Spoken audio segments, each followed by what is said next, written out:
प्रिय संस्कृत मित्राणि नमः संस्कृताय। संस्कृतिवाणी गंगा चैनल पर किरातार्जुनीयम के श्लोकों की व्याख्या चल रही है और व्याख्या के साथ साथ आपके लिए एक सूचना है कि इस वीडियो को ज़्यादा से ज़्यादा शेयर करें और ताकि हम आपके लिए सेवा देते हैं तो हमारी आपसे बस एक ही उम्मीद होती है कि आप लोगों तक इस वीडियो को पहुंचाएं। ये हमारा आपसे विनम्र निवेदन है। बाकी आप खुद समझदार हैं कि आपसे इतना कम चार्ज, एकदम निम्न चार्ज जिसे कहते हैं कोई भी चार्ज ना हो, इस चार्ज में निःशुल्क समझ लीजिए एक प्रकार से आपको वीडियो प्रोवाइड की जा रही है और इसीलिए हम आशा करते हैं आप हमारी बातों को समझेंगे और उसे क्रियान्वित करेंगे। तो चलिए आपका समय न लेते हुए, बहुत कीमती समय है इसीलिए हमने कल पढ़ा था कि जब वह राजा स्तुति गीत मंगलों से जागता था लेकिन वर्तमान में उसकी स्थिति थी कि अशिवई, और आज वही राजा जो है जंगली जानवरों की आवाज़ को सुनकर उठता है। पहले स्तुति मंगल गीतों को सुनकर उठता था। अब उसके बाद आज का हमारा अगला श्लोक है पुरोपनीतम नृपरामणीयकम द्विजातिशेषेण यदेत दंदसा तदद्यते वन्यफलाशिन परम परैति कार्चम यशसा समं बपु पुरोपनीतम पुरा उपनीतम। पूरा एक शब्द को पकड़े रहना। पूरा, पूरा माने पहले, पूरा माने पहले। पहले आप ऐसे ऐसे थे, अब ऐसे ऐसे हो गए। अब यह युधिष्ठिर की दुर्दशा का वर्णन हो रहा है। पहले भीम, अर्जुन, नकुल, सहदेव, अब युधिष्ठिर के दुर्दशा का वर्णन है और युधिष्ठिर की दुर्दशा को देखकर उनके पत्नी उदाजहार हो गई। और पत्नी का गुस्सा होना, गुस्सा करना स्वाभाविक है। कोई पत्नी अपने पति की दुर्दशा नहीं देख सकती, ये बात वास्तविक है। आप समाज में देखिए, पति लाख बुरा हो लेकिन पत्नी उसे कभी बुरा नहीं कहेगी। हाँ, कुछ अतिशयोक्तियाँ होंगी लेकिन उनको छोड़कर। समाज में दो चार अपवाद होते हैं, उन पर ध्यान न देते हुए। तो पुरोपनीतम, पूरा उपनीतम नृपरामणीयकम, अर्थात हे नृप, नृप संबोधन है, हे नृप। और नीचे चौथी लाइन से ले लीजिए बपु, नीचे चौथी लाइन से ले लीजिए बपु माने होता है शरीर। महाराज पहले आप बहुत सुंदर थे, मस्त थे, देखने में आकर्षण दिखते थे, आपके अंदर एक आकर्षण था, आप बहुत सुंदर दिखते थे, लोग आप पर मोहित हो जाते थे, आपको पाने के लिए प्रयास करते थे। तो पुरोपनीतम नृपरामणीयकम, तो नृपरामणीयकम बपु पुरा उपनीतम। महाराज पहले आपका शरीर बहुत ही सुंदर था। जैसे कोई पत्नी अपने पति से कहे कि जब आपसे हमारी शादी हुई या जब आप शादी से पहले हमने आपको देखा था, आप बड़ा मस्त दिख रहे थे, आपकी भाषा में मस्त, सुंदर दिख रहे थे, लेकिन आज आपके चेहरे से खुशी, रौनक, लालिमा, तेज सब गायब हो गया है। तो ही यहाँ पर कह रही है महाराज, जब आप पहले राजा थे तो बहुत सुंदर दिखते थे, सारी रानियाँ आप पर मोहित हो जाती थी, वहाँ के कार्य करने वाली जो स्त्री लोग होते थे वह हमेशा आप पर आकर्षित रहते थे और अब आपको पाने की हमेशा उनके अंदर लालसा रहती थी। और इसीलिए कि विद्या है नृपः रमणीयकम बपु, आपका शरीर बहुत ही रमणीय था, बहुत ही देखने में सुंदर था, आपके अंदर लावण्यता थी, आपके चेहरे पे लालिमा थी, आपके चेहरे में एक चमक था, आपके अंदर आभा थी, आपके अंदर कांति थी। उपनीतम माने बहुत सुंदर शरीर को प्राप्त हो गए थे, उपनीतम माने प्राप्त हो गए थे, पूरा माने पहले। पहले जब आप राजा थे तो बहुत सुंदर शरीर आपके पास थी, और कैसे थी दूसरी लाइन में दिया है कि दो जाति शेषेण यदेत दंधसा, दो जाति शेषेण यदेत दंधसा।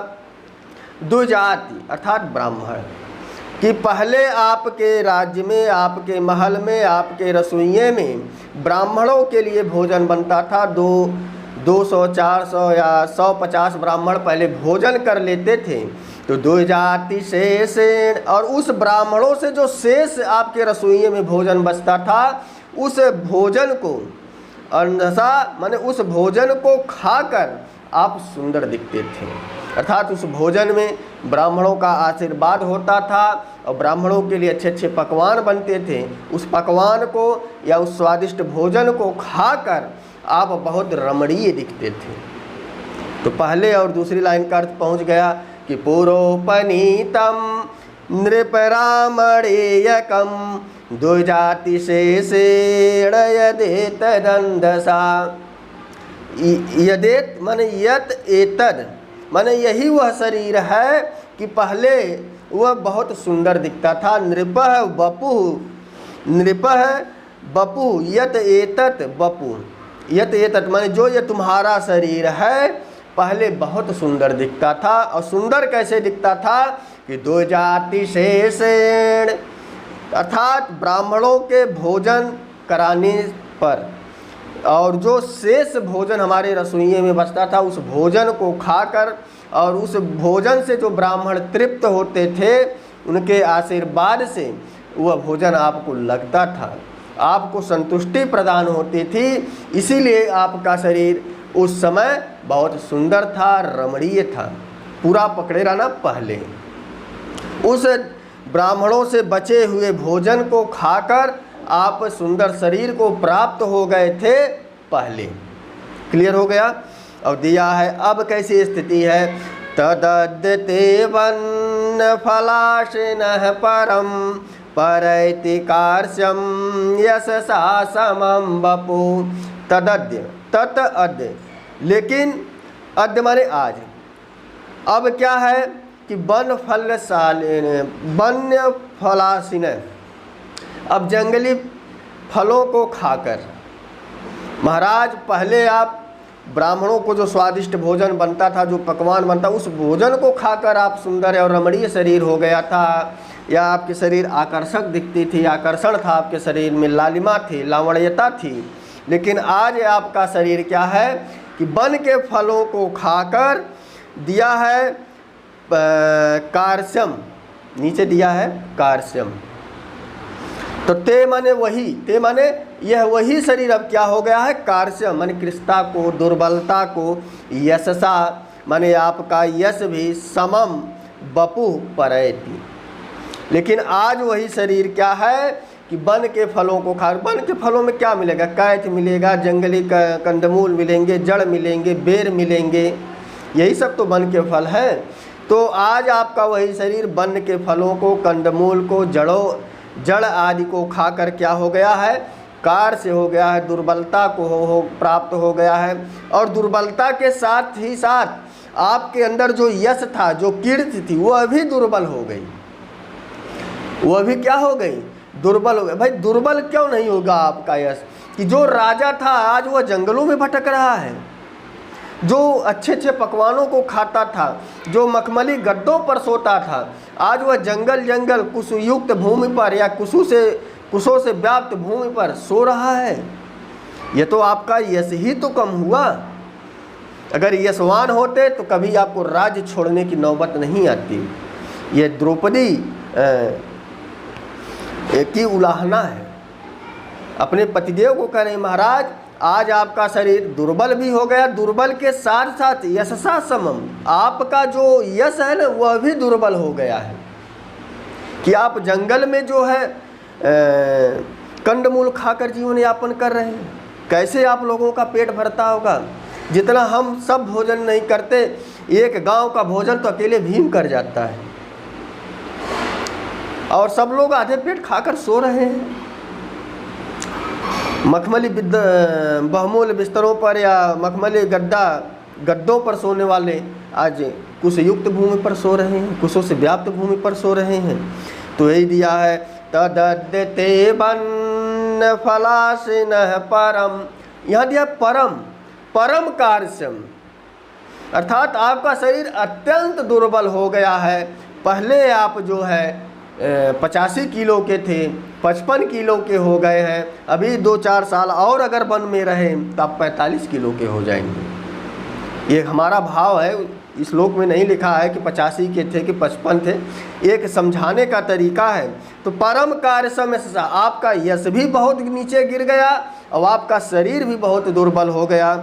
तो यही दिया है कि वन फलासिनः परम कार्यसम यशसा समम वपुः परैति, अर्थात आपका शरीर जो है बहुत दुर्बलता को, यश भी आपकी दुर्बलता का, यश और शरीर बहुत दुर्बलता को प्राप्त हो। आपके अंदर तेज है ही नहीं। अगर यश होता तो अभी तक आप युद्ध के लिए, लड़ने के लिए तैयार हो गए होते, युद्ध के लिए आप जो है तैयारी करते, इसलिए यश भी आपका कम हो गया। यह उलाहना द्रौपदी दे रही है। तो श्लोक का भाव पहुंच गया होगा आपके पास। पुरोपनीतम, पूरा माने पहले, उपनीतम माने प्राप्त हो गया, नृपः माने हे राजा, आपका शरीर पहले रमणीयकम सुंदर था, लेकिन सुंदर कैसे था? दुजाति शेषेण यदेत दंधसा, पहले आप ब्राह्मणों से, जो आपके यहाँ पहले पहला भोजन ब्राह्मण करते थे, उस ब्राह्मणों से जो रसोइये में आपका भोजन बचता है, उस भोजन को खाकर आपका शरीर सुंदर था। लेकिन आज वन के फलों को खाकर, कंदमूल खाकर, जंगली वृक्षों के फलों को खाकर आपका शरीर और यश दुर्बल हो गया। दुर्बल के साथ साथ परम, यहाँ पर विशेषण दे दिया कि परम दुर्बल हो गया है, परम यश आपका खत्म हो गया है। समम वपुः, आपका शरीर ना तो अब उतना सुंदर दिखाई पड़ता है और ना आपके यश की अब लोग चर्चा करते हैं, क्योंकि दुर्योधन क्या है, पूरे कुरु प्रदेश में उन्होंने वहाँ की सारी राज व्यवस्था को चकाचक बना दिया है। आपने पढ़ा था कुरवा चकासती, नहरें खोदे गए, कुएं खोदवा दिए गए, दान दिया जा रहा है। ये सब क्या है? आपके यश को दबाने के लिए तो ही दुर्योधन कर रहा है ना। हमने कहा ना, वरम विरोधोपि समम महात्मभि, हमारा विरोध जितना बलवान से होगा हम उतने बलवान होंगे। जैसे हमारा विरोध यदि किसी मेहनती पुरुष से होगा, यदि हम उससे ज़्यादा मेहनत करेंगे तब हमारा नाम होगा। कहने का तात्पर्य समझ गए? इसीलिए दुर्योधन अच्छा हस्तिनापुर में कर रहा है, आपके यश को दबाने के लिए। तो इस श्लोक से यह भाव निकला। हम आशा करते हैं भाव आप तक पहुंच गया होगा। तो बस आज के लिए इतना ही। नमः संस्कृताय, शुभ संध्या, शुभ रात्रि।